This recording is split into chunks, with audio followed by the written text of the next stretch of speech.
Late. I'm going to call on Dr. Padilla. He's going to bring his, oh wait, do we have that? Yes. Dr. Padilla is going to talk about capital projects.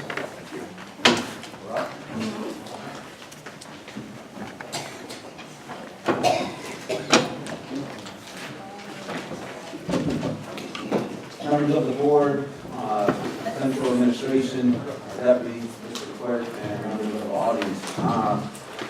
Tonight we are going to have a board workshop to share with our Board of Ed the work that's been happening since the last time we presented about the capital project.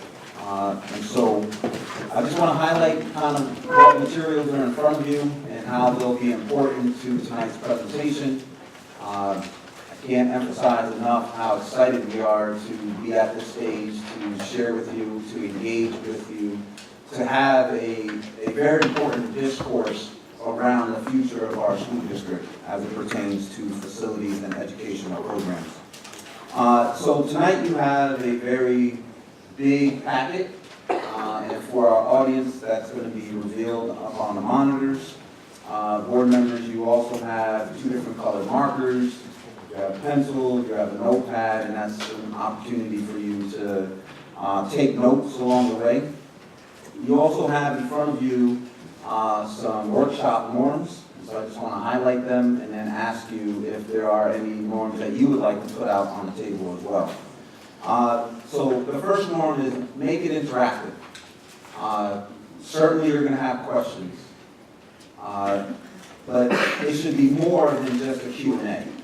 This is an opportunity tonight, an exciting opportunity to have a conversation among each other about the future of our district. So as you go through this, I ask that you write down your thoughts, put ideas out on the table. Simply what's being shared tonight is a collection of ideas from people who are beyond committed to the future of our kids.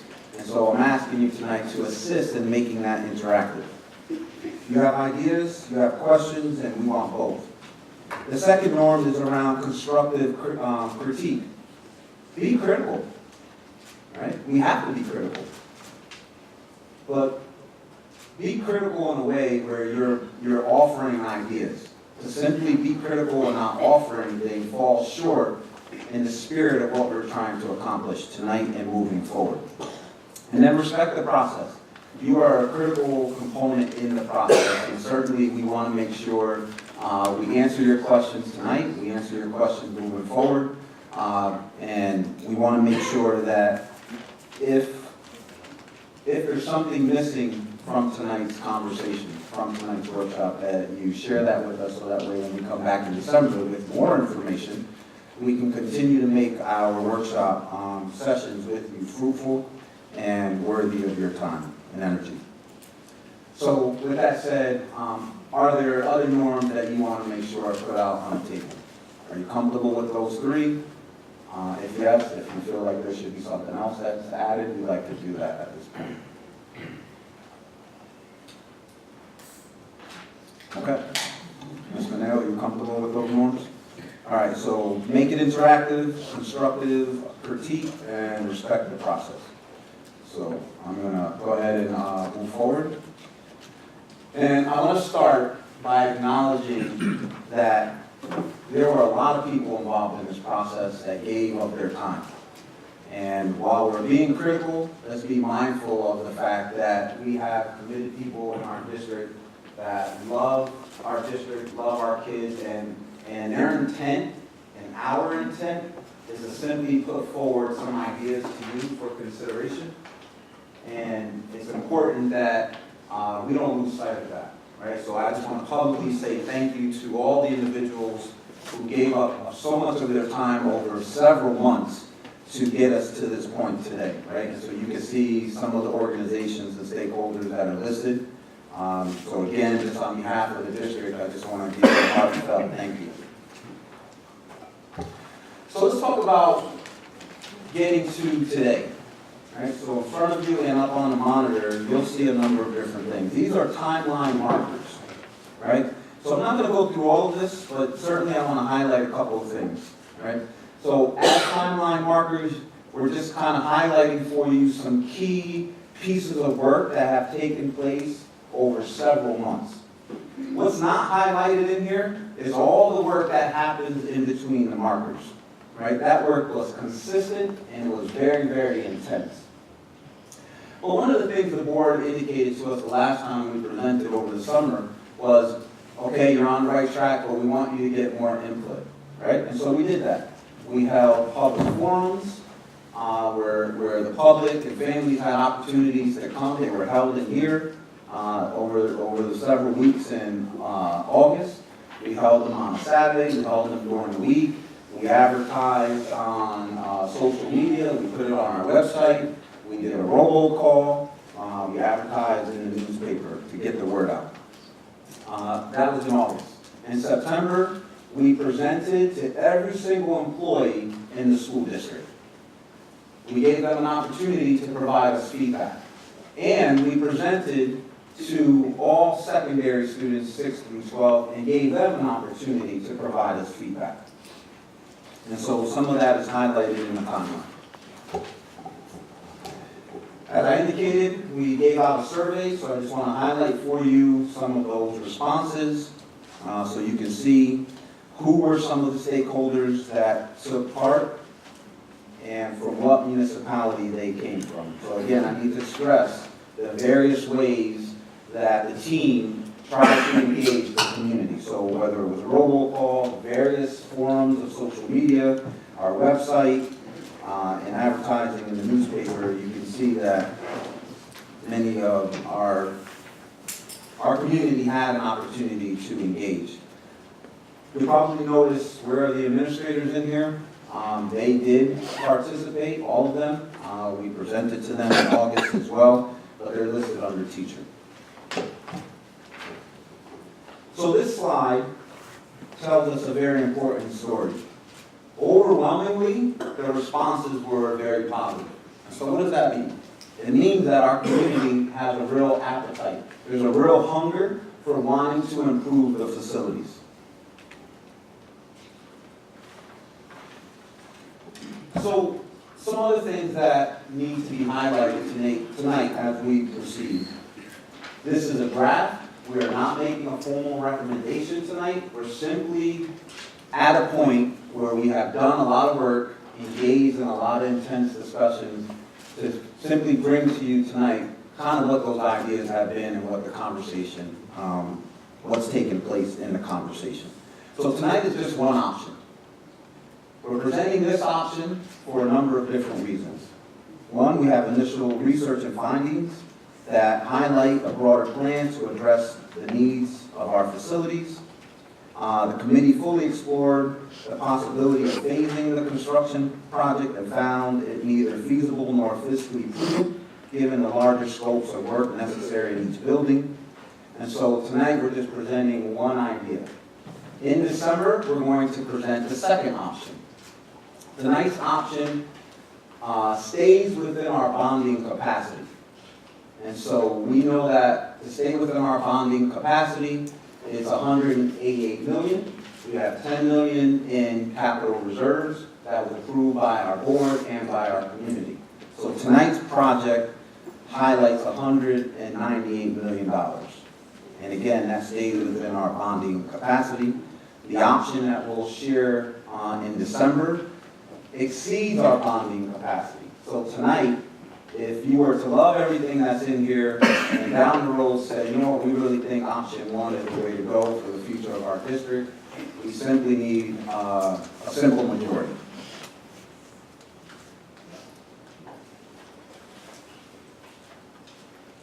Okay, so at the bottom of your norm sheet, you also see that there's a list of presenters. So I'm setting the stage for tonight. And again, I need to emphasize the importance of this being an interactive process. Chris Colby from Clark Patterson Lee will come up and start to get into the specifics of the scope. At the end of each project, we're going to stop and give you an opportunity to have a conversation. So you'll see, once we go through New Windsor, there's a discussion point for the board. And that's an opportunity for you to ask questions of each other, of the team, to put ideas out on the table. Certainly share with us if you think this is headed down the right track. If there are things you want to make sure that we're cognizant of to bring back to the board, that would be an opportunity to do that as well. All right, so that's part of that first norm. So after every project, we'll stop, and we're going to give the board an opportunity to kind of dig into the work. And we'll follow that same structure from here on out. Thank you, Dr. Padilla. Thank you, Madam President, members of the board. Happy belated Thanksgiving. So as Dr. Padilla mentioned, this has been the last few months we've been in committee going through an intense amount of work to refine these plans based on the information that we have available to us based on budget, scope, and program requirement. And what we're going to present to you tonight is a result of what those intense discussions have been. And that's everything from the building condition survey that we've discussed previously, so the nuts and bolts that require attention throughout the district in these buildings, and also new program spaces. In those spaces, whether they're new additions to the buildings or renovations within the buildings, try to stay consistent with the mission of this project, which is to become future ready now. And again, that's balancing budget and scope, as well as the existing conditions that need to be addressed. So I'm going to start at New Windsor and work my way through the elementary schools that are part of this option, and then we'll work up through the middle schools and high schools. So the scope that you see before you is very similar to what was presented previously. The plans that you see are much more technical, and the reason for that is because we've gone into a deeper phase of planning here, both for space and for budget. So these are a little more technical. I'm going to give you just a brief tutorial on how to read these. There's a key or a legend on the side. So any space that you see in yellow would be a new space that does not currently exist. Any space in red would be a space that exists that's being demolished. Green spaces will be program conversions, so very, very little or no construction will be converted back to a different use. And then blue spaces will be renovation, either light or major renovation. We also notice on the side of the key here, there's some numbers that relates to furniture, painting, and other work that would be done in classrooms. And if you remember back a few presentations, we discussed how it's important to have these classroom spaces highly functional and comfortable, both from a teaching perspective and a learning perspective. So that's work that would be done outside of this capital project because it's work that doesn't receive aid typically. And for example, that'd be buying furniture on the state contract as opposed to having a contractor buy it, mark it up, and then the district paying a premium for that sort of work to be done in the classroom. So here at New Windsor, we're going to start with the tower, which is here in red.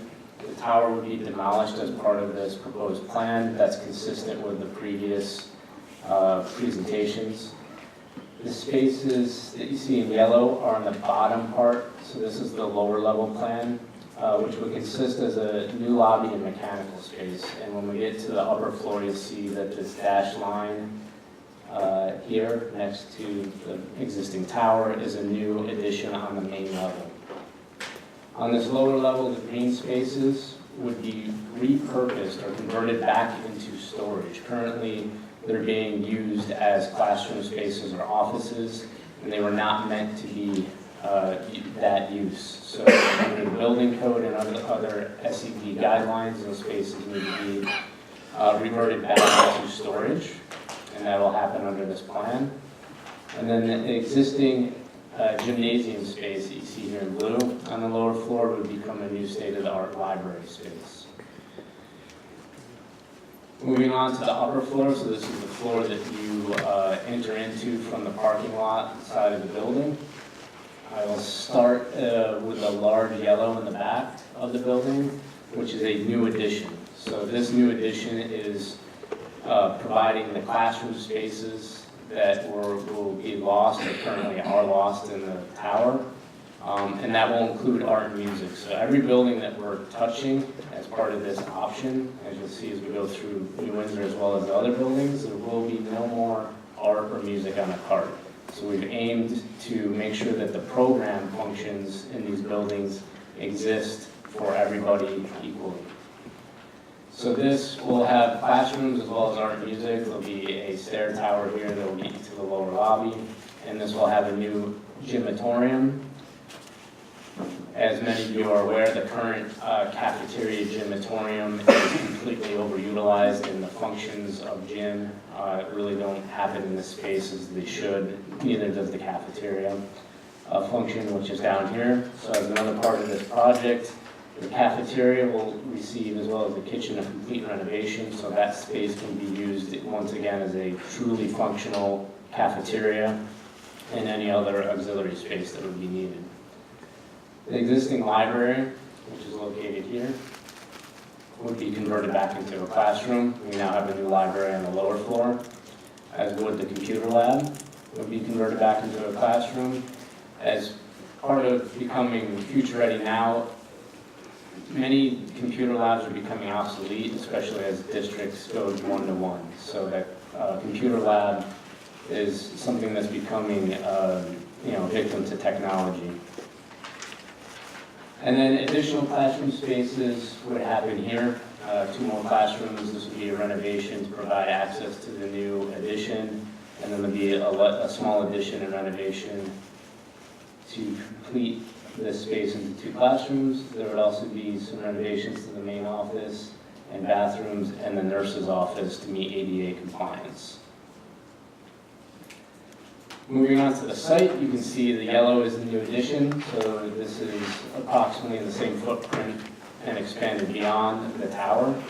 There'll be renovations inside the existing building as we just discussed. And then to alleviate some traffic issues and stacking issues with the bus loop, there'll be a revised bus loop which will require us to relocate the playground. There'll be a parking lot expansion, and then there'll be a new parent drop-off loop in the front of the building that will be longer than the current loop, that will allow for additional stacking and ease of traffic flow in and out of the site. Talking more of the nuts and bolts, so we haven't forgotten about the building condition survey and the master plan work that we've done, and I won't go through everything as we go the list. Some of these lists as we get into the presentation are a lot longer, but you can see there's a lot of work that needs to be done to the stairs, sidewalks, bathrooms, ventilation, air handlers in the building, so that is included in the scope of this work. Net gain for classrooms here is a +9 net gain in classroom space, and the estimated hard cost for this project at this location is $8.8 million. So as Dr. Padilla said, we of course want to get your questions, but we also want your feedback and any ideas that you might have that surround this plan. All right, so general thoughts on what was presented, and again, let's make it interactive. Certainly you'll have questions, but we want to know if you think this is the right, we're going down the right path. If so, we'd like that feedback. If there are additional ideas, we'd like that as well. Questions or comments?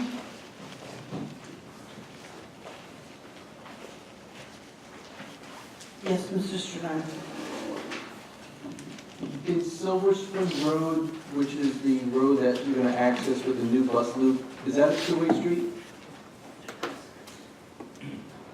So both of these roads are, yes. Okay.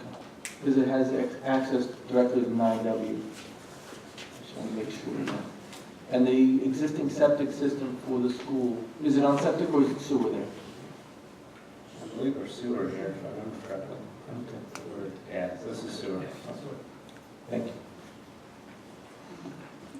Questions or comments, Mr. Johnston? Just a question about the logistics. For work of this scale, would you expect the school to have to be closed during the school year, or is it conceivable that this could happen? So we're going to get into phasing a little bit later, but to answer your question, a fair portion of this work is actually happening outside of the building envelope, so the new addition. There's always going to be work that's happening during the school year. We can't avoid it, but we phase as much as possible to minimize the disruption. Academics obviously have to continue, and we understand that. So when we phase the project out, we always keep in mind that the work that happens during the school year has to be kept to a minimum disruption, and we try to make the majority of that disruptive work that happens within the building envelope and classroom spaces happen over the summer, as much as feasibly possible. And any other questions or comments? Yes, Mr. Stritter? The budget is $8.8 million. What percentage or amount of that is the priority one items? You have select building condition survey priority one items. Do you know what that number is? 1.4 million. Thank you.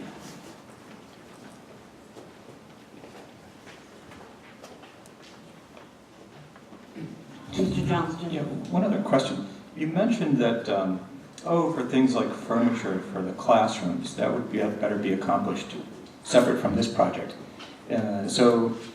I see that there's intentions to paint and do other improvements in the classroom. Would that also be outside of this project, maybe to coincide, but it would have to get planned and budgeted separately, is that correct? So that is correct, unless we're doing a major renovation in the classroom space, that would be part of the project. I'm sorry, what type? Unless we're doing a major renovation in a classroom space, that would be included. Any other questions or comments? So just to get that straight, so anything with a 2 you wouldn't be doing any change to that room under this project, is that right? So, correct. So any of the spaces you don't see, blue, for example, those would all have their own painting and finishes included as part of the project. Anything else would be outside of the scope of the project. Any additional questions or comments? Mr. Menuda? We went through this pretty significantly at workshop. The only thing I comment on is being mindful of topography, where we've got this bus loop and car drop-off area, and what the collateral is going to be if we got to do retaining walls and things of that nature. It's not just, there's some pretty steep grades there. Sure. Any other comments? Go ahead, Mr. Stradine. So do you have an idea of the budget for new furniture and other items that are in blue? Not at this time, no. At what point will we know that? After the budget vote, the vote for the project, or after? I think it's something that we can get you prior. It's information that you would need. That's something, it's different at each building, depending on what grade level you're at and configurations. So it's something that we have to work with the district on. Thank you. Any other questions? Go ahead, Mr. Johnson. Just one other one. So with the addition of 9 classrooms, is there a number that we could use as kind of an estimate of the capacity of the school, the student capacity of the school after these changes? There is. I couldn't give you that answer off the top of my head, but we can provide you that. Just to give you an idea, you have basically 8 classrooms in the tower right now, so you're getting that 1 classroom more than you currently have as a result of this project. So your capacity would be almost what it was prior to the closure of the tower.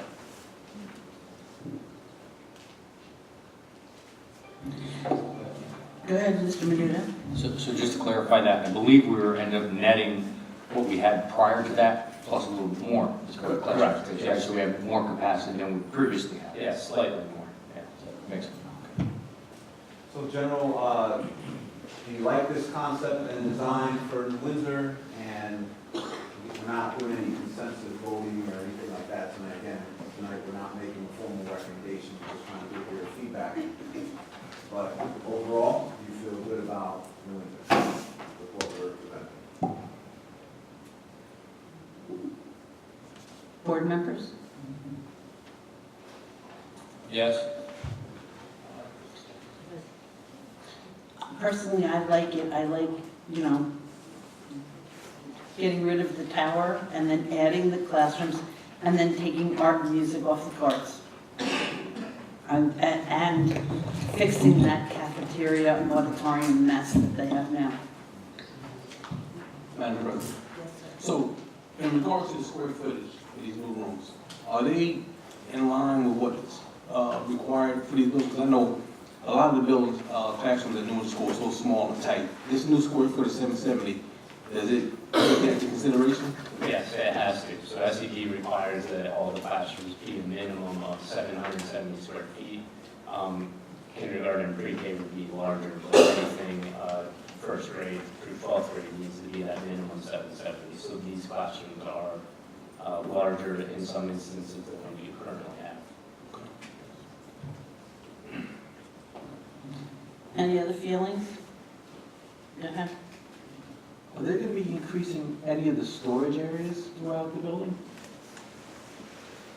So we've obviously, back here, these spaces that are on the lower floor were special ed classroom and office spaces that cannot be used for that. They will be converted back into storage. So you're going to gain storage in those two spaces.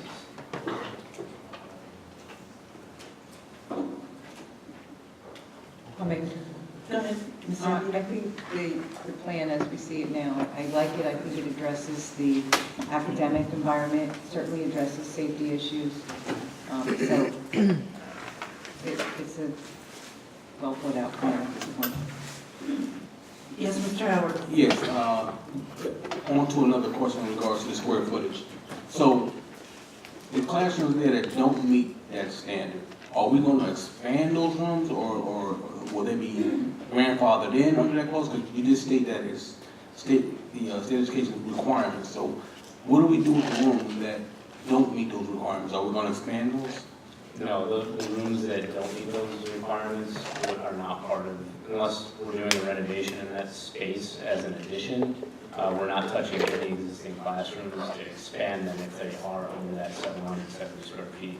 They are technically grandfathered in as is.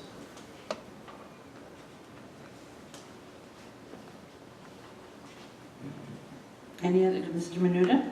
Just to clarify the 770 square feet, that's 770 square feet net or gross?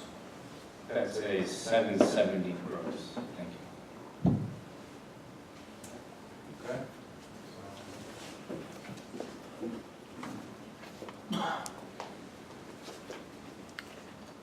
Right, so moving on to Val's Gate.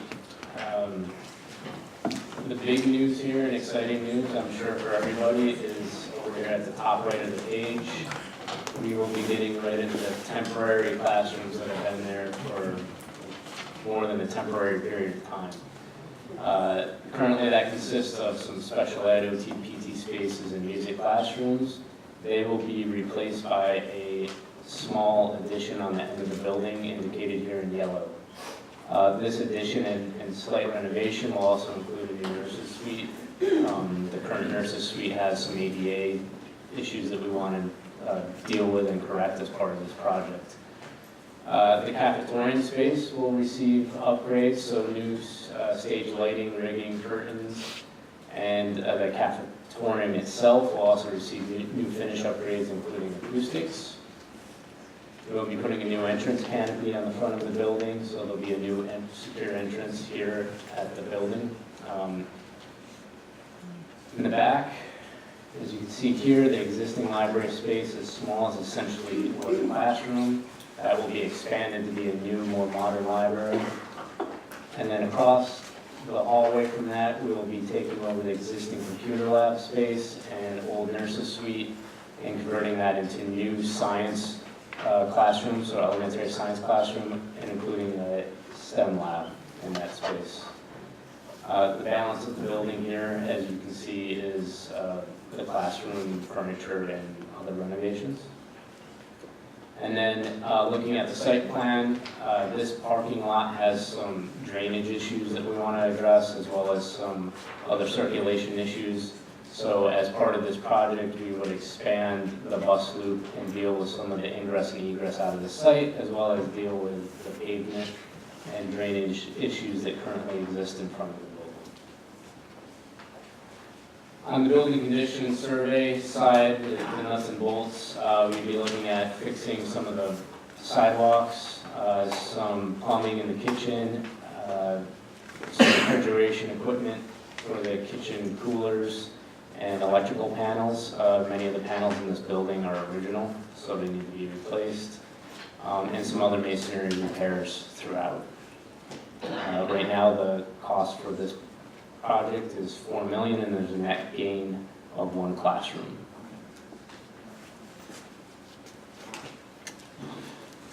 Questions or comments? Yes, Mr. Stradone. What's the cost of the priority one items in the Vales Gates?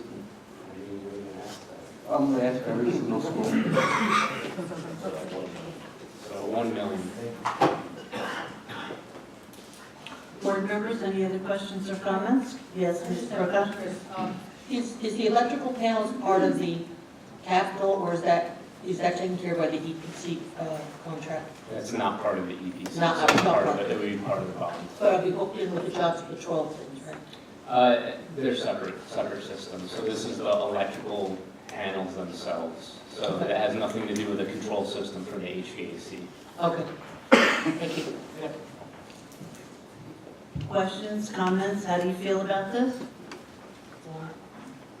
Go ahead, Ms. Prokop. I think it's long overdue to get rid of the temporary classrooms. I'm glad to see that, and I think that I worked on this with you as well, but I like the new addition and the fact that, again, music and art are in their own classrooms and not, walking around the school singing and playing instruments.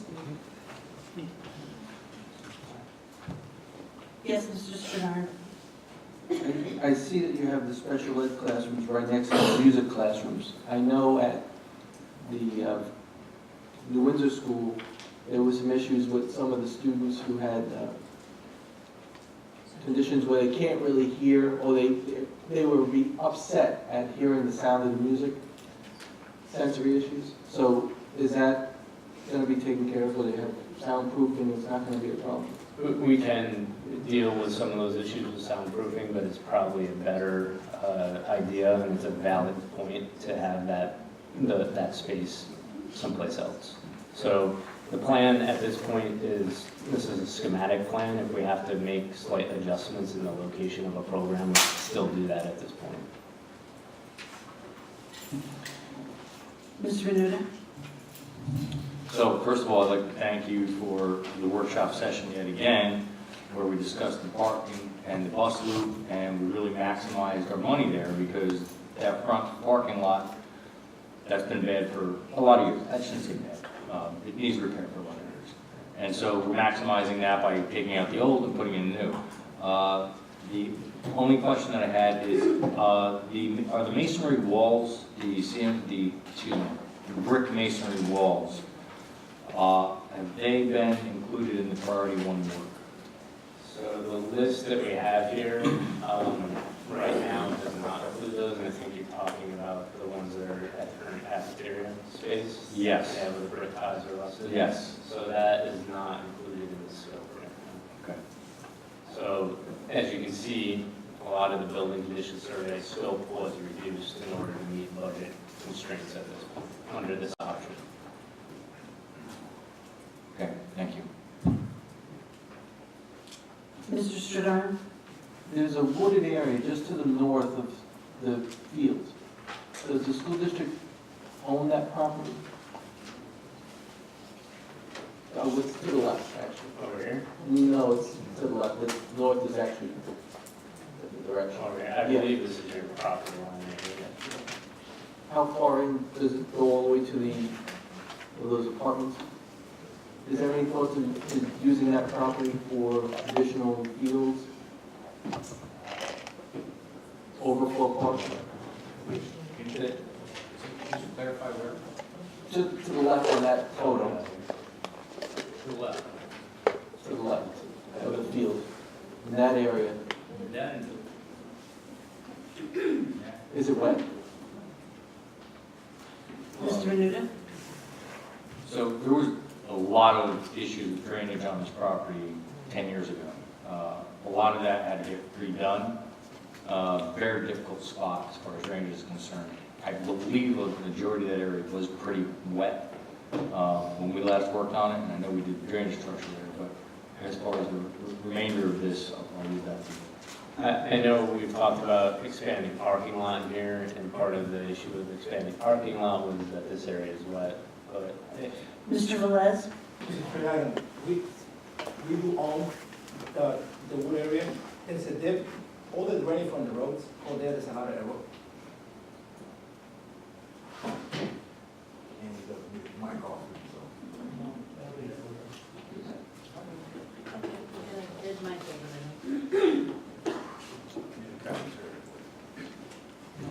There you go. We own the wood area all the way to the houses and to the apartments and the other side. The drainage, somehow the water from the roads above come down that area. When you look in the middle of the woods, it's like a big ditch, there's a lot of erosion there. We were there when we did the last project in there. I believe Joe was there with us. And I don't think we can do much there. It will cost a lot of money to remediate that. We could put underground storage for water if we had.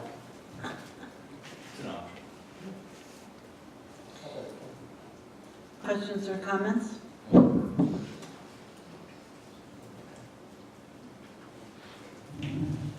What's your feelings about this particular project?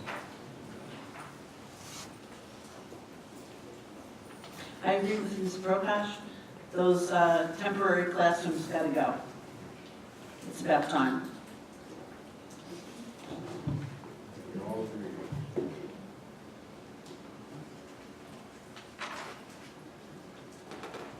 all right, so moving on to Fostertown.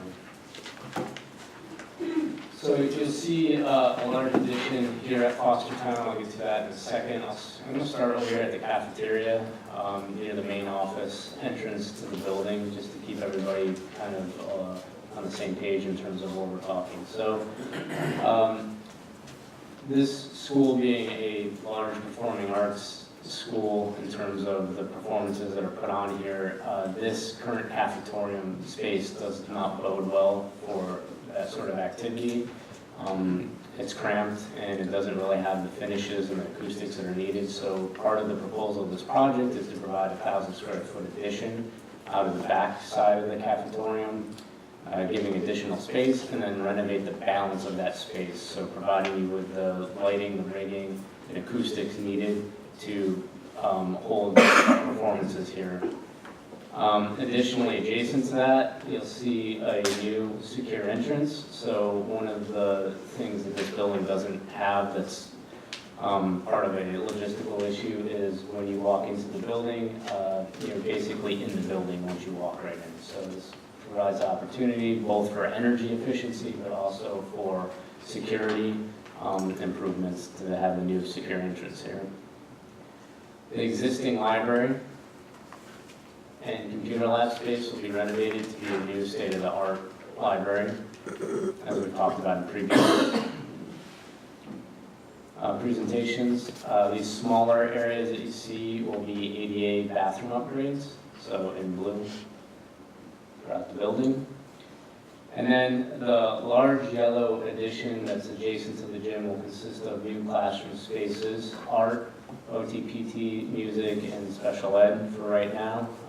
If we need to adjust where music is or other program spaces, we can do that. But the purpose of this addition is to alleviate the issues of crowding and art and art and music not having their own space. So the reason for the addition here is to, a lot of the programs have been packed in and suppressed here. This gives you the space needed to get those programs off apart and have an adequate and appropriate space. On the building addition side, we're looking at some sidewalk work, so either grinding down sidewalks that have heaved or replacement of them. There's some drainage work, waterproofing at some of the foundations, some mechanical rooftop units, condensers, air handlers serving the current cafeteria space, and then some other ventilation concerns that we want to address. This will give you a net gain of 5 classrooms at this building and just under $5 million, so $4.9 million. Questions or comments? Sure. Thank you. I have to admit, I don't know that much about reading the designs of this nature, but it just seems to me, perhaps I'm wrong, that the classrooms which have been designated as special education, seems to be like in the corner somewhere, and not integrated, I think, into the rest of the building. So for right now, we're just showing spaces that are needed. The label on there is not necessarily set in stone in terms of how programming is going to happen in the building. This is more of a planning process for us to say, these are the spaces that do not currently exist in the building and need to be part of the project. So we're not saying that should, everybody should be put in that corner. I have a question. The extension on the cafeteria, we don't have the other picture, the aerial picture. So how close will that be to the road? Because the road is right there. So the road comes down right through here. This is really not going to impact or be any closer to the road than any other part of the building. The road goes that way, not that way. Are you talking about the loop in the front? No, I'm talking, You know, the driveway in front of the building? but there's a road. There's a road, right in one road. Go along with the main level, go along that way. The new addition is not gonna be any closer, it's gonna be on the same spot, just moving back 20, 30 feet, whatever we add, but it's not gonna be closer to the road. What's there now? Dumpsters. Okay, And we're gonna be looking at the dumpsters to the back. okay. Go ahead. Well, the dumpster should be closer to the cafeteria, just, that's where you have all your garbage. Not in all the schools. One of the problems that I see in the school and I know the schools is that when you pull in front of the school, the first thing you see is the dumpster. So we want to move them to a different location, so you don't see them. So they're going to bring the garbage to the building to get it to the dumpster. Right now, they bring it from all the back of the building to the front, so we're going to go from the front to the back. And how do they get picked up? In the back? Where is access for the garbage truck in the back? In the back where the back parking lot is, we're going to create an area so the truck can pick up the dumpsters in the back. We have that in all the schools. Go ahead. Do you have to remove the steel tower? The radio tower? It's currently back over here. Yeah. We will. No, it's not by the gym. It's, if you're looking at the gym, it's in the north side of the gym. It's like between the gym and the classrooms, that's where the tower is, near the parking lot. Also, the addition is going Behind the gym, towards the woods, towards the playground. down on that hill. Yes. I didn't get Yeah. Right here. Yes. Do you have an aerial photo available of this one? We don't. Okay. We're not proposing any new site work here.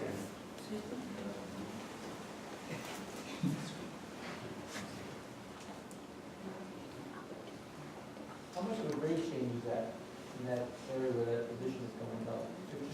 Yeah, there's definitely grade change there. 2 levels? We could design it so that it could have the capacity for a future level. I think it would make sense, because you have to put a four story in there anyway. You gotta go down to the ground, you might as well put storage or something in there. Any other questions or comments, board members?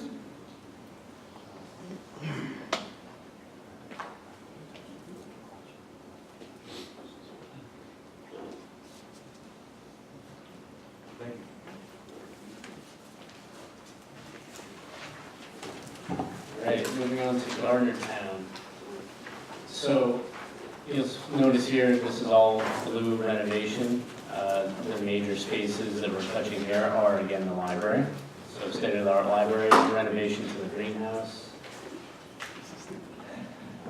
In the cafetorium, there'll be, again, a new lighting, rigging, curtains at the stage, so you can have proper functions within the space. As some of you may be aware, the existing serving line in the kitchen area here needs some updating. Currently, this is set up within the cafeteria space, so it's not really a permanent type of setup that we would have in an installation today. The music room, currently right here, would be renovated. That space needs acoustic treatments and finishes that would be consistent with the music room. And then we'd also provide renovation to the existing teacher's lounge in this building. Some of the building items that we're looking at, so again, some sidewalks, some tree work that needs to be done. Again, electrical sub-panels in some instances are original to the building.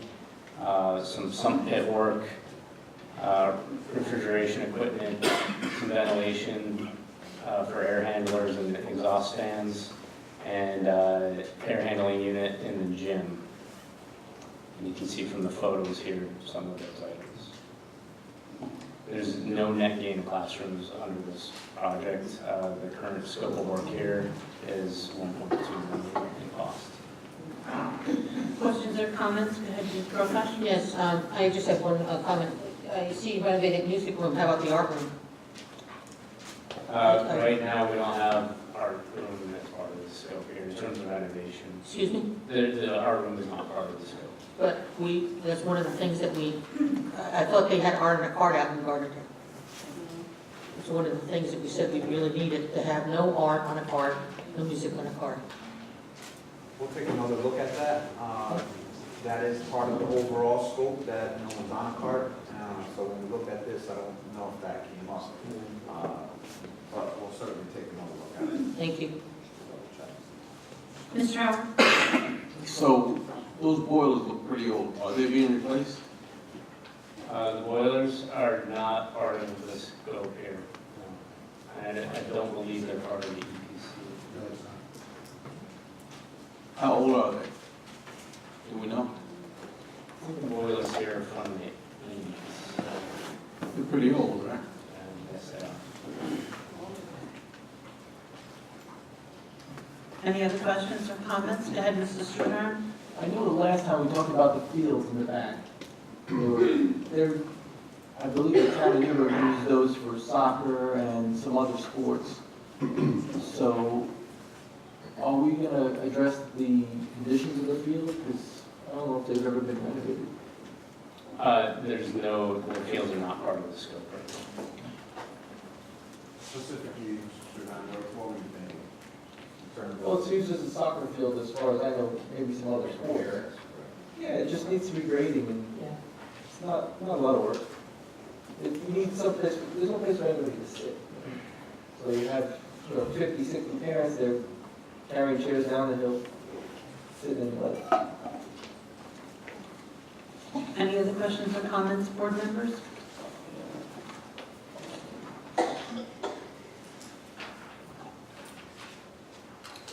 Okay, Heritage Middle School. So the scope of work here at Heritage is mainly focused on the cafeteria, and then we'll get some building condition items in a second. As many of you know, the cafeteria here is definitely a crowded space. So right now, the scope of work in blue is to renovate the existing cafeteria. The area in red is the existing stage, would be demolished and become part of the cafeteria itself. And then we're proposing to add a 2,000 square foot addition here in yellow. So that cafeteria would be somewhat reminiscent of some of the original ideas in terms of the way that space looks, the way presented previously. In terms of building conditions, the scope of work that we have here, there's some roofing work that needs to happen, gutters, again, some sump pit work, replacement of stairs to the stage that are in the gymatorium, some drainage work.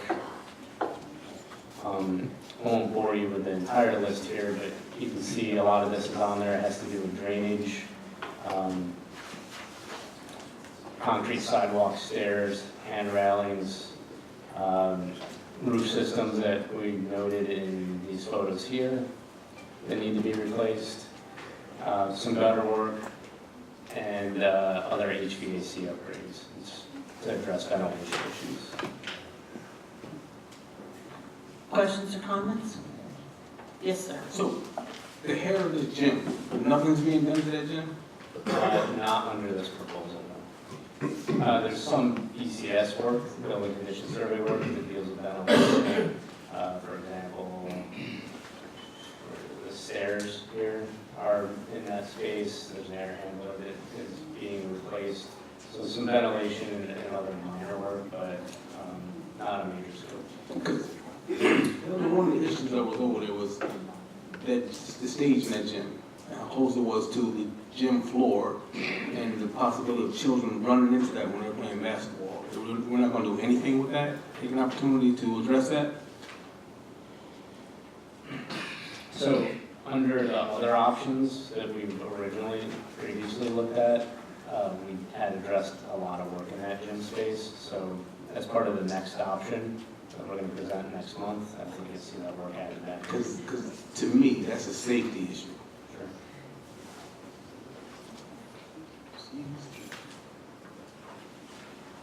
Any other questions or comments on heritage? Go ahead, Mr. Stern. Is there any work gonna be done on the car loop coming in? No, there's not under this option, there's no separate. And what about the air conditioning? Is they gonna have air conditioning inside the cafeteria? Is that any? Yes, a budget for air conditioning, you've got. And if they take the stage out, where are they gonna have any kind of place? So in the new addition, we would make provisions for a stage similar to maybe slight upgrade from what's there. The other option would be to look back at the gym space, the stage in the gym, and making provisions for that to become a functional space again. So the gym and the cafeteria is not used for staging? Yeah, it's small, but they use it for minor things. I know that a lot of the class sizes in Heritage are close to 30 or at 30. There's no provision for any more classrooms here. I think it's needed. I think if you look at the study of how many students per classroom, I know there are over 900 students in the school, right? 930, even higher. I mean, I don't know where you would add a classroom, but maybe 2 or 3 classrooms would help. How's the storage over there?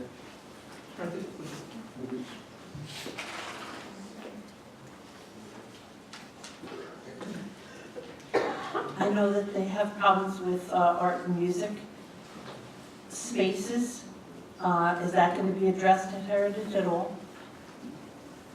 Or is that something that can be addressed or looked at? Mr. Menuda, did you have something to add? Could we go just through very quickly decisions why we should use Heritage as the middle school and take North High and use that as a community center as the vice versa? What the South High travel? No. Did I say it right? Okay. So there were some discussions. We were deciding which campus to use for what. I'm just trying to get some of the highlights as to the benefit as to why we would use one versus the other for its repurpose as a community center, right? Sure. So later on in the presentation, we're going to talk about the use of South as a community center. And I think that's what you're getting at. Correct me if I'm wrong. And I think your question is why wouldn't we not use Heritage as a community center? Correct. So one of the things that came up in committee several times is what to do with South in terms of the amount of money that needs to be put into South as an investment to fix the current space. $18 million was identified in the building condition survey just to fix what's currently there. So that's not new space, it's just to renovate what's there, and a lot of that was to inherit infrastructure. So there's definitely a lot of conversation about where the community center space should be, and I think at this point, the reason that South was identified as the potential space for a community center is because of the impact it had on the neighborhood, the community, and the amount of work that would take to fix that building for a new program might not be worth it. And there's definitely a series of options that have been looked at for South. So part of what we want to get from you is these types of questions and what you think about that use.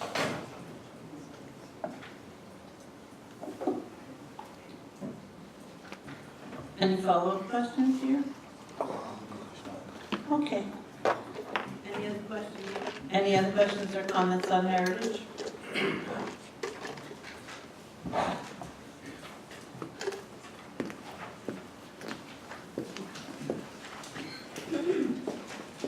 So, South. So the intent right now for South, that the committee has decided on would be to make an investment to repurpose South into a community center, and the students at South would then attend the current NFA North. And for many of the reasons that I just explained, cost of repairs to the building, potential other funding sources outside of the bond of this project, the engagement with the community, parallel and synergy with the existing armory program. So those are a lot of the reasons that South was looked at, and I'm going to turn this over to Mr. Ramdug to go through these reasons and options for South and see how you feel about how these apply and what the program that we're proposing would potentially be favorable or not favorable. And then after that, we have a list of the building conditions survey items to discuss. Good evening, everyone. The committee looked extensively at what the possibilities for South would be once the students move from South, South to North. And some of the ideas that were explored with conversation with Mr. Kaplan was that it could be an extension of the Newburgh Armory Center as far as providing community services to both students as well as adults. The consolidation of the adult education program would allow them to no longer need to lease the current space. Career Center for Adults in Newburgh community. The RISE program would be housed there, that is an after-school program. Community workshops, seminars that provide counseling for anything from substance abuse addiction to nutrition. It's important to know that regardless of what the building would be used for, that the Newburgh School District would retain the ownership of the building as well as the property. So from a fiscal perspective,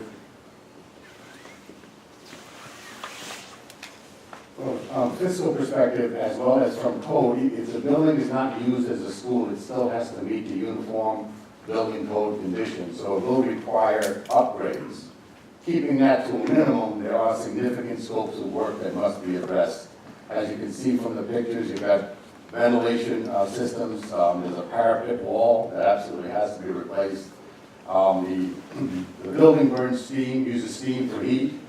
About 60% of it is hydronic, and those pipes are deteriorating. So the quantity for those scopes of work falls at approximately $3 million. And that's at an absolute minimum. The list here is the absolute must-dos that Clark Patterson Lee has identified. In parallel with this, and on the positive side, is that we already have an energy performance contract that will be replacing the boilers, as well as some of the internal piping. There's also about 1,700 light fixtures that will be retrofitted for energy efficiency, and the roof will be used, the facilities committee did earmark it, the building rooftop will be used for solar panels. So it will continue to be a functional building, it's just not as a school building. Questions or comments? Mr. Stritter and then Mr. Howard.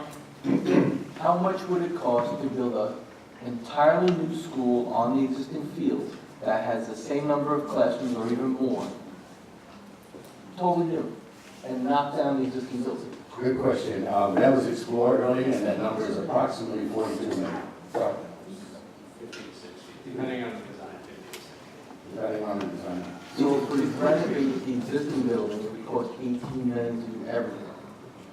That number was significantly higher than that. Chris, the original estimate to renovate the existing building? Yeah, so the original estimate, I'm sorry, was around 18, or sorry, was around 30. Yeah. Of that work, there was a lot of stuff that was identified that could be done within the energy performance contract, as well as in-house repairs to be done by Andy's crew in order to minimize the cost to that building and to the taxpayers as part of a project. Last time we were here, it was unanimous to keep South at South. And now it's going to be a community center. It's not going to be aidable for any of the work that's done there because it's not going to be a school. So we're investing $3 million into a non-school building. I just don't see it. Mr. Howard? So this is a drastic change, but I like it. I like it because what it's adding to what we do as a district. I mean, to me, a lot of the facilities and services that are offered there are something that is drastically needed in this community and in this district. And it seems like some of the intent with what I'm reading here is dealing with the student population from a holistic standpoint. And I gotta tell you, I like the idea. Now, we did say, as Mr. Schmidt did say before, that we weren't gonna move the building, or we're gonna keep it, but I like this idea. This is a great idea. I personally think tying into the community with Faith being a tenant of DISI, this puts us where we need to be as a district and really addressing our student population. I like the idea.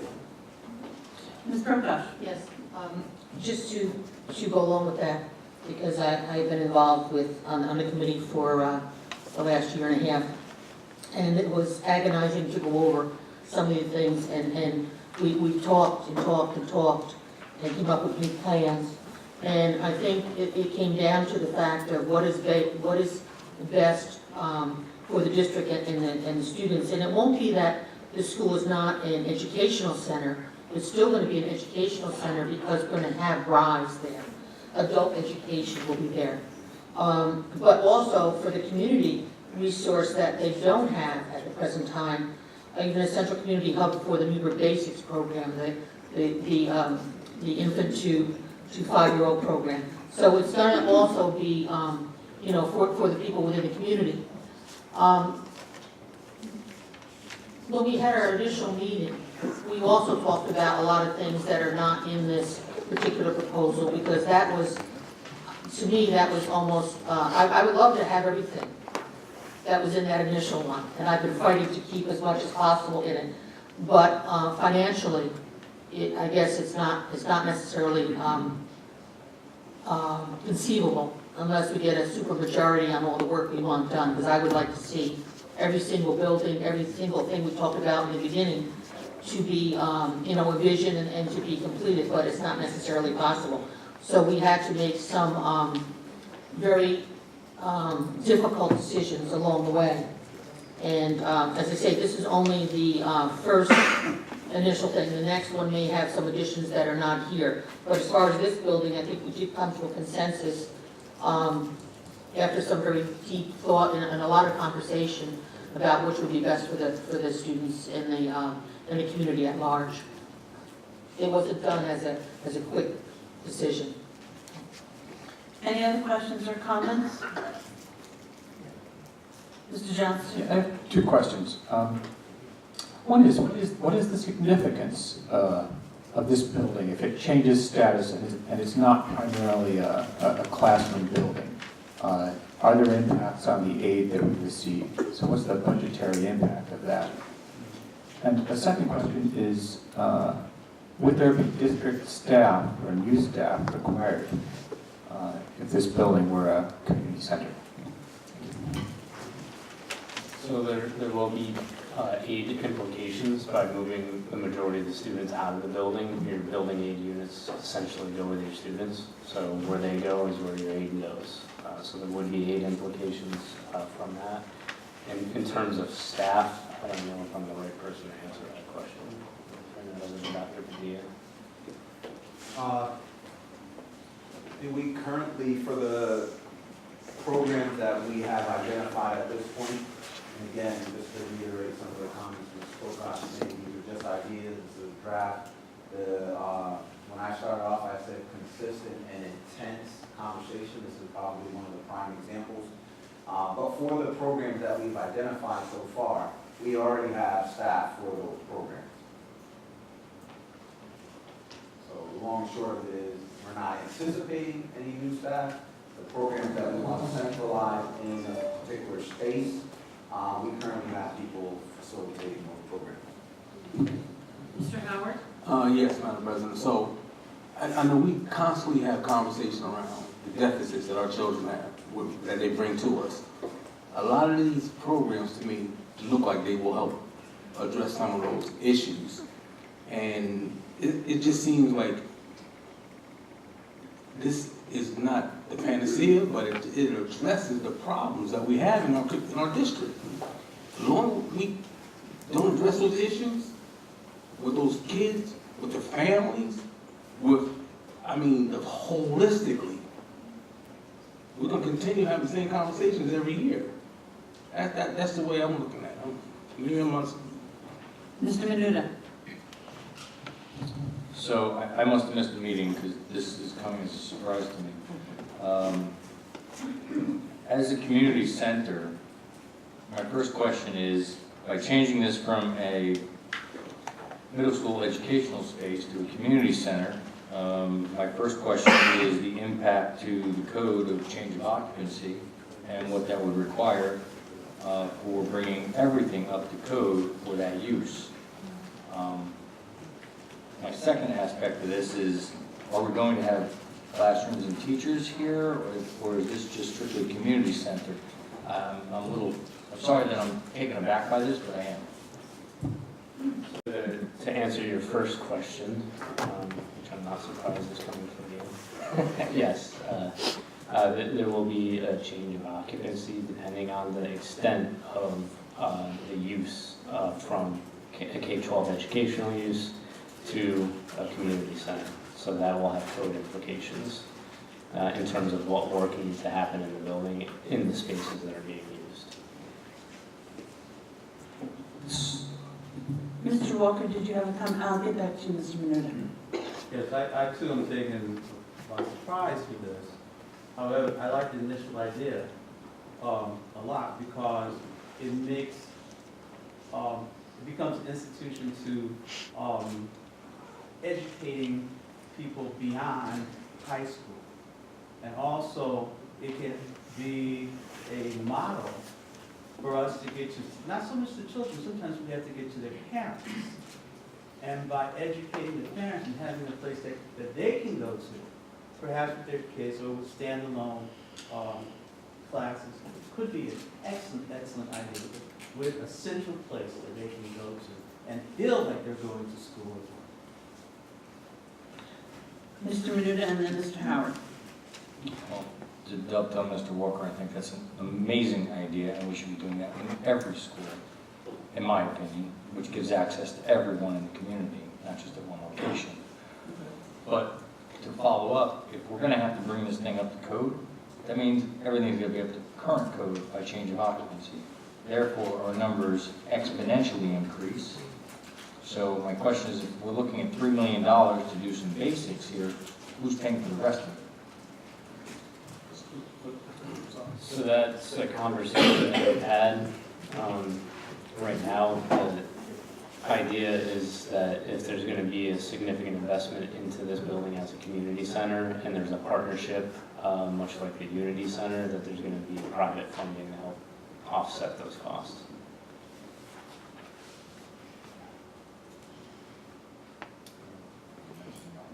Mr. Howard first. No, I was just going to say, in regards to what Mr. Walker said, about our children after Academy Field, but also is dealing with children before they come to us, with the early parenting, learning center for new parents. So, I mean, it covers both ends of it, based on what I'm reading here. So, that's still a plus for us. Mr. Stringer? The partners that are going to be in the building with their programs, are they going to be paying rent?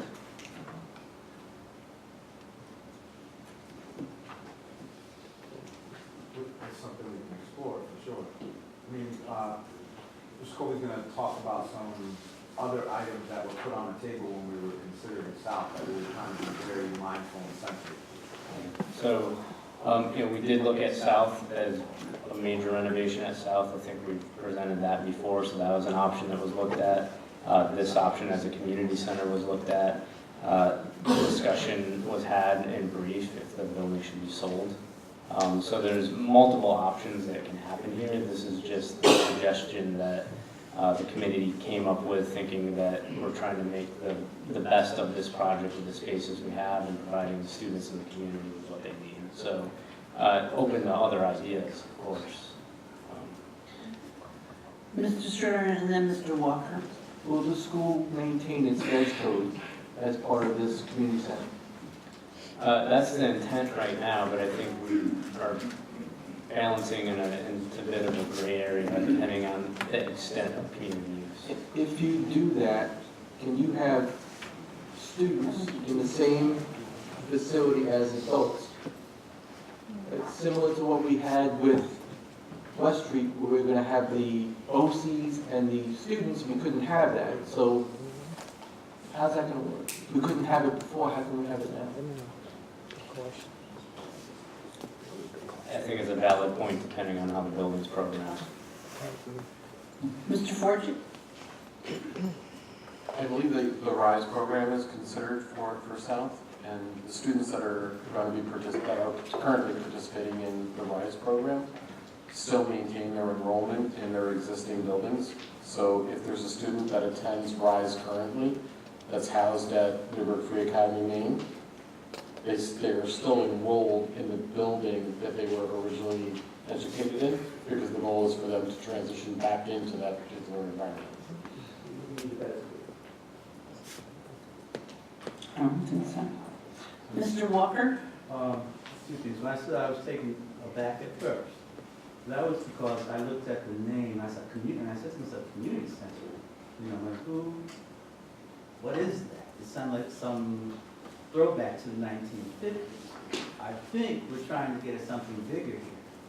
And perhaps the idea should be to change the name so it becomes like an extended education school, or extended adult education school. I can see something like this being open at evening when we're waiting for adults come during the day, where adults to come to a program, a lecture, a workshop, whatever it might be. And not just the community in the South, but to work with the whole community. Mr. Menuda? So, under this program, we're more of a landlord than anything else. I'm not seeing a lot of our programs in here, and I'm wondering how many of our students would actually be attending classes here. And it looks to me like probably just the RISE program. To that end, would we be better off simply selling it to a private entity and letting them do the work, take that $3 million plus the profit that we make off the building and put it into any of our other buildings, and still keep it as a community center, but look on somebody else's dime, and then we have a program in there similar to what we have as a library at the Newburgh Mall. Any other questions? Go ahead, Mr. Stradone. I'm sorry. I'm all for having a lot of these programs to help people, but we're in the education business. I think we got to keep it simple. To have this could be a great school. Build it up from scratch. Keep it at South and keep it a school.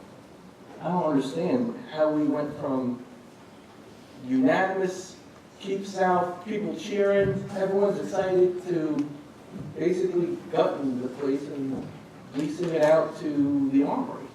This is an extension of the Armory. I mean, I love everything they do there, but this is our building. I don't know. It's, move from South, we go to Horizons, Community Center, Gams, Community Center. I don't know. We got to stick to education. We got enough issues to deal with. Mr. Walker? Because we are in the education business, I like this idea. I think it needs to be worked. be looked at to see, are we doing this so we won't lose money? Maybe can we make money from it? But the idea of dealing with teaching adults, prepping adults to go to send their kids to school, or perhaps even inspiring them to continue their own education, could start right here. And as Phil said, it's an important part of what we're doing. So I really believe, that some of this has to be heard. There's some things I dislike about it, but the general idea I think is there. And I. Mr. Howard? Yes, so, I do agree with Mr. Walker, it does need to be worked. But the whole idea, as Mr. Stern said, we're in the area of education, you're absolutely right. But we will not be able to educate our children when they come with the deficits and the gaps that we continually have with the student population that we deal with, if we don't address these issues. And we need to be a part of it, roll our sleeves up and get in the game with them. Because as much as we are in the education business, our teachers struggle with children that come with these deficits. It's a struggle trying to deal with kids with the amount of money that we have. When we can have somebody help us or be a part of that solution dealing with early parenting, because a big part of the issues our kids have, we have children raising children who don't know how to be parents. We have kids that aren't dealt with from a holistic standpoint. We gotta get to those kids. We do educate. We are in education. You're absolutely right. But we will never be able to educate the population that we have if we don't address these issues. Mr. Stringer and then Mr. Walker. I agree with And you on a lot of those. Mr. Walker, when you speak, put your mic on, okay? Okay, I agree with you on a lot of those issues. But as part of this plan, I see West Street is closing. Isn't West Street students moving to the high school? That's what it's part of this program. You can do some of this at West Street, because West Street students are going to be at the new building at the high school, according to this. So I think part of this, I appreciate how interactive this is coming. There's still components left that need to be discussed that kind of will give some really good insight into, why the team really struggles with what to do with South, right? And so again, trying to be sensitive to the needs and tradition, for that matter. Ultimately, the team had to grapple with the fact of, do we keep it as a middle? Do we transform it into something else that the district identifies as a gap and a need? Do we sell it altogether? I mean, these are all things that were put on the table that people really grappled with. So I would say, let's keep the conversation going. Tonight's not the only time we're going to talk about this, and I really encourage you to raise the questions, reach out to me, say, did you consider this? Can you please bring this to the team for consideration? In the end, you guys will decide if we keep it as a middle school, if we sell it, if we do something else. Obviously, we'll make a formal recommendation to you. We're just not doing that tonight. Right now, we're just sharing ideas. Mr. Walker, you had something? Turn your mic on. Mic on. I'm new to this, it's okay. It's okay. That's why we were. I just wanted to reiterate the fact that education does not end with the 12th grade. Students blossom at different times. Some blossom, are born already blossom. Some don't blossom until they're 19 or 20. And then they become, some of them I know for a fact, intimidated to even go to a place like, to go to ARC. They need steps. Someplace that can be nurturing and welcoming and protective in order to help them grow too, because they're part of this community that would also need to be educated. That's all. Mr. Stringer. As part of the one-page scope of work, it says 10 classrooms for West Street school relocation at the high school. It says it right here. We haven't gotten to that yet. But if you're going to close, It's not closing. it's not closing, so you're going to have West Street at 2 different locations. I'll share just quickly. We're maybe this is a good time to let someone else have a comment about South. It might be a good transition, because I think some of Mr. Sternheim's questions is kind of getting to the next slide anyway. So the plan is not to close West. We're actually thinking of how to scale West even more, so that's some of the thinking. We know, based on our data and our gaps, that we have to address some of our middle school issues.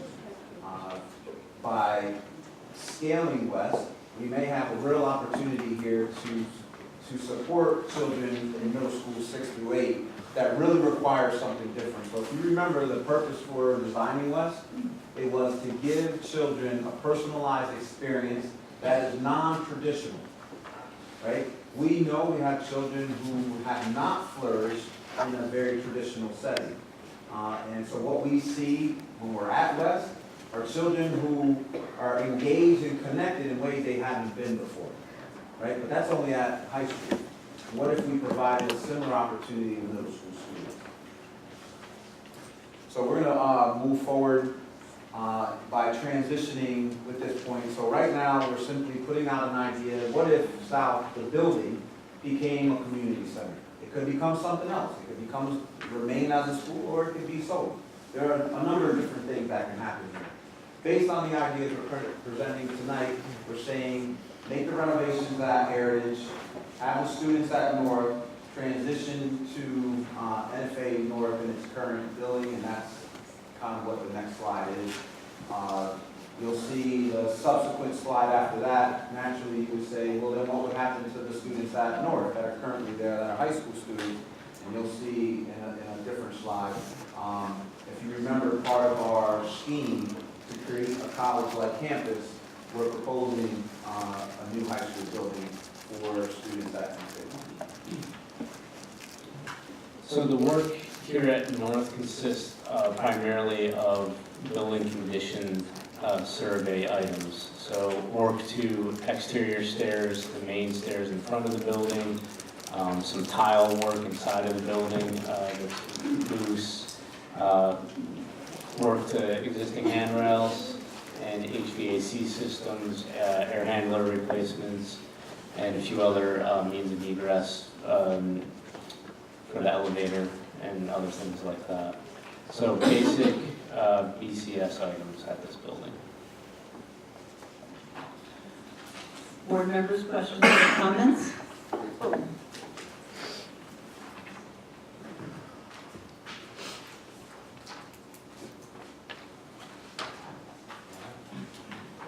Go ahead, Mr. Stradine. I just can't be quiet, I'm sorry. And this is another one where we said keep North is North, and then it was basically ignored. I don't know why we even have consensus.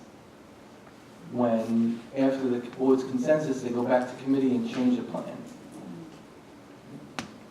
I'm all for discussing things, but if the committee is controlling this process, and a lot of the items that we asked for, the major items, are ignored, it's going to be hard for me to even, you say respect the process.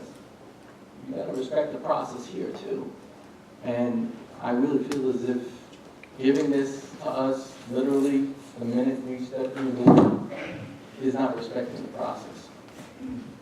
All right, so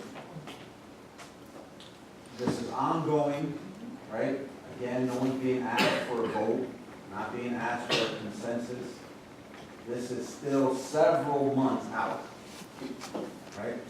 So I think we are respecting the process. We're trying to give you critical information. I started off by saying tonight that you're going to see 2 different options, right? But you have to allow, you're charging the committee to do some serious, intense work. And so that's what this team is doing. And it's a little unfortunate that that's not being recognized, but whatever, we can move forward on that. This team worked very diligently to put the best ideas forward and to honor. Again, I started off by saying this is a group of individuals committed to the future of our district. And so that's what's being shared with you. We ask you to be critical, so no one here is taking anything personal. We want your ideas. We want your passion. If you have solutions and ideas, we're asking for you to put them on the table so the team can grapple with them. I mean, ultimately, that's what's taking place, right? We don't expect everyone to like every idea. But we have challenges, we're trying to address the challenge, right? And so I certainly walked out of our last presentation with, we're going to honor keeping our high school campuses in the manner in which they are, right? And so North will continue to remain its own campus, respective to the size and the intimacy that it currently has. That hasn't changed. This, moving the location doesn't change the identity and the importance of what happened here. So whether it's on top of the hill or the bottom of the hill, it still is the same design and feel and purpose. Any other questions or comments, board members? I have a comment. We all know that middle school kids, as well as middle school staff, are very unique. And their needs are very special.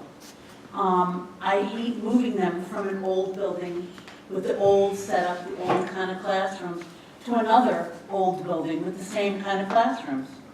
I just wish that we could have done something that would have been more modern and more futuristic thinking towards students of that age and their physical, emotional, and educational needs.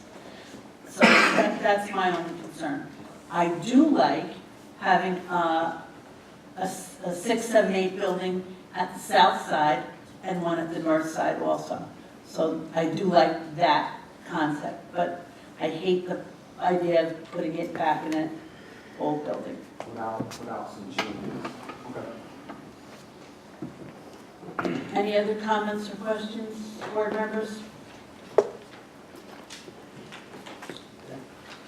So moving on to NFA Main. You'll see the majority of the work that we're going to look at here is renovation or program conversion, and that's mainly for the purposes of CTE spaces that will be moving out of this building. You'll see in a minute on the next slide where they'll be going into a new space. But that consists of, that requires us then to renovate these spaces to be useful classrooms or other educational spaces. Again, for example, we provide a newer modern library space in the current auto body shop, or sorry, auto shop here. You'll see on the main floor we have other repurposed spaces. The pool will move out of this building and become an innovation laboratory, so things like drones, makerspace, that can be used to create projects and other more technologically advanced program, as well as conversion to the existing planetarium to become a VR planetarium and VR space. So just to give you an example of what that could be used for, virtual reality headsets could be used for things like learning nursing, skeletal system, circulatory system. We use it, just to give you an example of how our firm is using it. We have offices all over the state. We can put VR headsets on and be in a room with somebody else working on the same project, same model. So these things that are real world applications that are being used now that can be implemented into a program here at this campus. In addition to the renovation of those spaces and educational improvements in terms of technology being future ready, we also have a host of building condition survey items. So a lot of that has to do with existing sidewalk spaces, stairs, railings, some existing older structures on the site that need to be demolished, security upgrades, and then there's the host of things that we have in here, which would also include other ventilation and other code-related items that were identified during the building condition survey. That work at this building will result in a $3.5 million, and technically the classroom count stays the same, but we're swapping out CTE spaces for other educational spaces. There might be a small gain depending on how they're divided up. Questions or comments on NFA Maine? Mr. Walker? Here we go. I see that you're going to replace the stairs, and ramp and handrails with what? Are they going to be the same old dismal? So any work on the main part of the building would fall under SHPO. That historic work would have to be the same. Okay. Any of the other replacement work that's not historic would be more modern, more durable, things that would last longer and look better. All right, and just to continue, I had mentioned a couple of months back that we have this money to do things with, that we need to look at the security system and want to make sure it looks less like the kids are going into a jail. It looks terrible. It creates more stress. The security does the best that it can, but when the kids come every day to a place that looks like they're walking in to be processed, it doesn't work. It won't work. It won't give students a chance of a feeling that they're coming to be educated from the jump. And that's something that has got to happen. The other thing I'm looking at the plans, and I see where the guidance center is going to have old stone stairs by the guidance center. The guidance center and some of the parents' conference rooms, get the money. Those have got to be redone to bring in more light to them, to make it a place that is receptive. It has to be. Because particularly if you're meeting parents who might be on the edge because of something that their kids did, the kids might be on the edge because of something that happened, and then the teachers in there perhaps on the edge, and you're sitting in this dark place. It will not be conducive. And I still don't see that yet. And they're talking about painting certain things, but some of them need to become a wall knocked out of a glass wall or something to really bring it up to the 21st century. And to remember that we have students that have to be worked with and who have to be, in many cases, distressed. That's all. Mr. Stradone?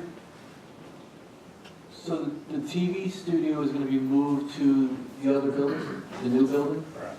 So any students, at some point, they're going to switch from, they're going to have to switch from Maine to, they're going to have to transfer to be able to take that course? At the CTE center?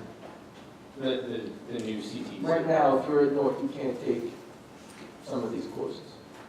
So this is going to be the same. So if a student is in year 2 and they want to take TV studio, but they're at Maine, they're going to have to transfer to the new school. Well, you'll see in a second that, so I hope you all appreciate the effort put into this to allow more kids opportunities to take advantage of programs that we have, which is part of the challenge we have now with North, that they don't have access to some of the CTE programs. With this particular design, both students at Maine, West, and North will be able to access the CTE center to take advantage of GBTV, culinary, nursing, criminal justice. All of those programs will be in a state-of-the-art facility to allow more students the opportunity to take advantage.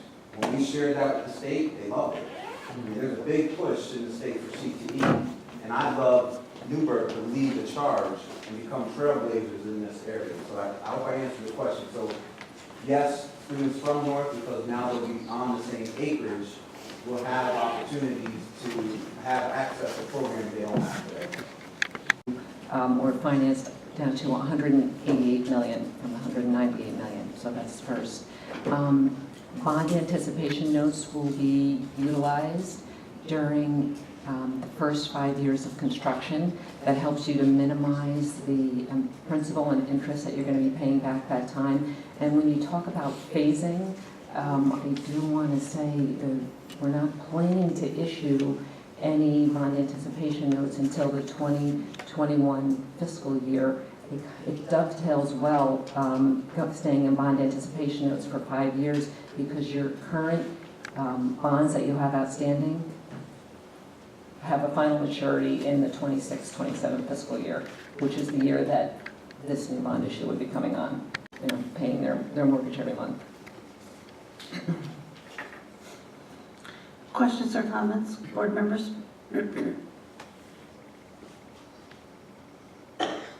Thank you. So again, I want to thank you for this presentation on the capital project. The theme that I got out of it was that you have a need, you look at the means, and now you're considering the cost measured against that, and you certainly have a lot of decisions to make based on that. I'd like to draw your attention to item number 6 along those same lines. The district has identified a need, and that is to improve the delivery of instruction among its many educational goals. And one of those areas would be critical thinking. It has correctly, along with its staff, identified one type of work called project-based learning or inquiry-based learning as being a means to that. The question is, what about the cost and its effectiveness? In the last 3 years, one of those project-based learning programs, International Baccalaureate or IB, has costed the district $600,000 over the last 3 years for small schools such as HOH. I question not the need, but the means. Project-based learning, inquiry-based learning is taking place in this district in other buildings, but not at such a high cost. And let's take a look at what we're getting for our money. A somewhat 20-page report that you paid for by IB itself, judging itself, found very little to critically evaluate any measurable results. The report itself gave the district and its the teachers, satisfactory marks, but with general statements of, well, the kids are doing this and the kids are hanging on to that, but nothing showing growth. For a program almost 10 years old in this district, one would be hard-pressed to say, where are the improvements? Which leads you to look at what measurable tools we do look at. In this case, the ELA and the math proficiency scores. One thing research tells us is that if by 3rd grade students are not proficient, they face a long struggle, no matter what else is going on. They can't read, write, do math. If they don't have those skills, how are they going to apply them and succeed in other areas such as social studies and science, as well as the prevailing language arts and math courses? What this evaluation did fail to tell me anything about in terms of measurable success: how well did the kids do their research? How well was the degree of content of knowledge or the organization or structure of their work? How about their verbal skills and their presentation as it relates to their thesis? Nothing there was measured. I do point to some examples in the district that I would call your attention to as being on a way in a means of helping to improve this area.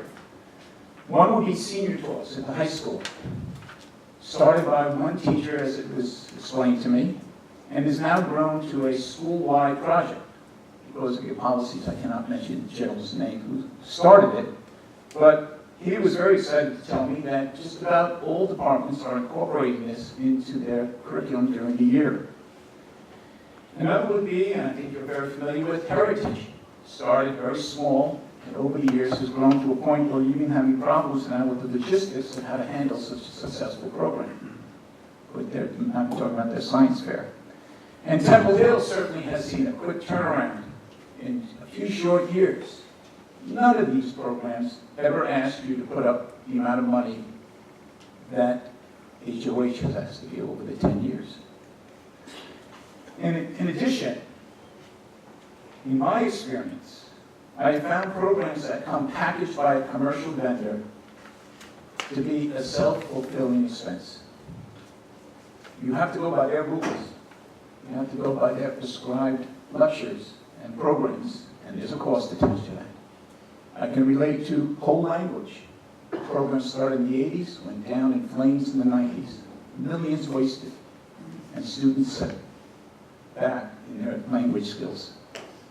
Please consider the cost-benefit ratio and look at other programs in this district that are proving to be far more successful based on teacher initiative programs. And I ask you to talk to our talent development team about Items on my consent agenda, 5.1 and 5.2. Would any member like to separate out any of these items? I'd like to entertain a motion, please. Questions or discussion? Roll call, Mr. Clerk. Mr. Johnston? Ms. Mineo? Yes. Mr. Menuda? Ms. Prokop? Yes. Mr. Strittmatter? Mr. Walker? Yes. Ms. Ambito? Mr. Howard? Madam President, item 5.3 is a resolution to add an item to the agenda. I'd like to entertain a motion, please. Second. Questions or discussion? Roll call, Mr. Clerk, on adding. Ms. Mineo? Yes. Mr. Menuda? Yes. Ms. Prokop? Yes. Mr. Strittmatter? Yes. Mr. Walker? Yes. Ms. Ambito? Yes. Mr. Howard? Mr. Johnston?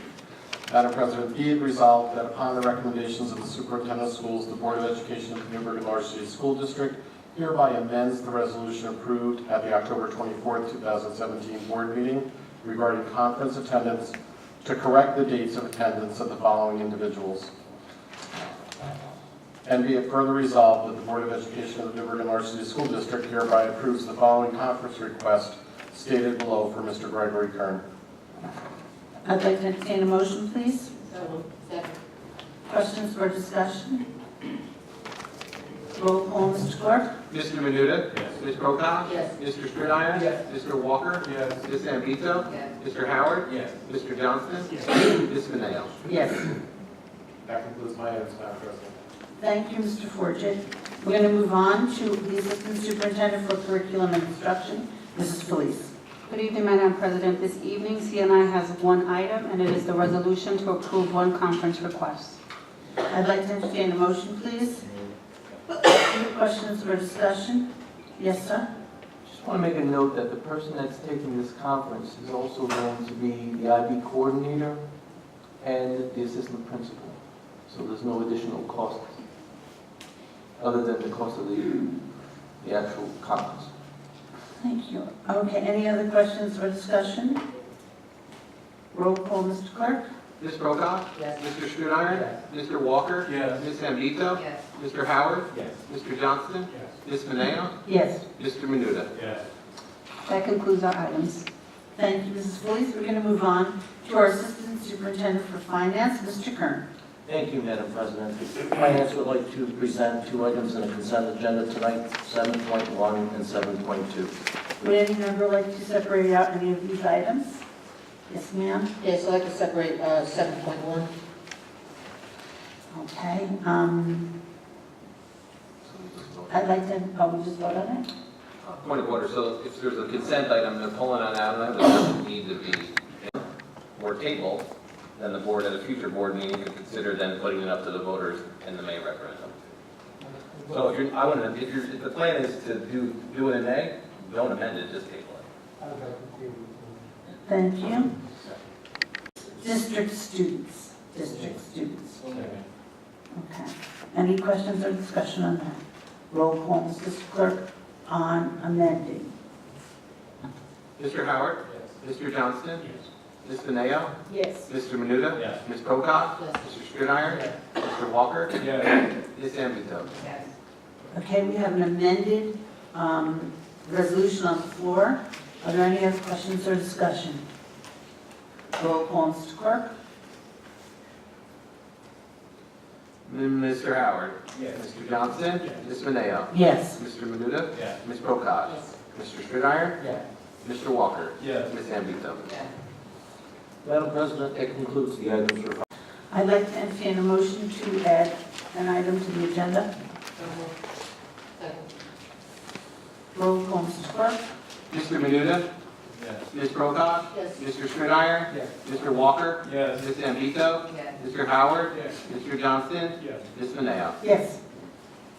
Item 8.10, be it resolved that upon the recommendation of the superintendent of schools, that the Board of Education of the Newburgh Enlarged City School District hereby terminates the probationary appointment of Craig Elmendorf, Supervisor of Operations and Maintenance, effective November 28, 2017, and pursuant to the Rule 14, Section 3 of the Municipal Civil Service Rules and Regulations of the City of Newburgh, restores him to his permanent labor class civil service position as a cleaner on step 10 of the salary schedule at a salary of $44,874, effective November 28, 2017. November 29th. I just want to It says November 29th. Okay. I'd like to entertain a motion, please. Questions or discussion? Roll call, Mr. Clerk. Mr. Menuda? No. Ms. Prokop? Yes. Mr. Strittmeyer? Yes. Mr. Walker? Yes. Ms. Ambito? No. Mr. Howard? Yes. Mr. Johnston? Yes. Ms. Mineo? Yes. That item passes. That concludes my items, Madam President. Thank you, Mr. McLemore.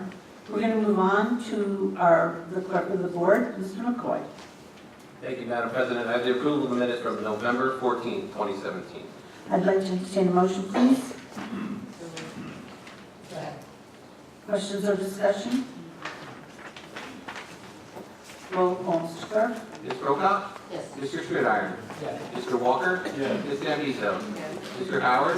Mr. Johnston? Ms. Mineo? Yes. Mr. Menuda? Yes. That concludes my items, Madam President. Thank you, Mr. McCoy. We are now at the portion of the agenda for public discussion on non-agenda items. Please refer to the procedure sheet next to the sign-up sheet. Would anybody like to address the board on non-agenda items? If not, I'd like to entertain a motion to adjourn this meeting. Roll call, Mr. Clerk.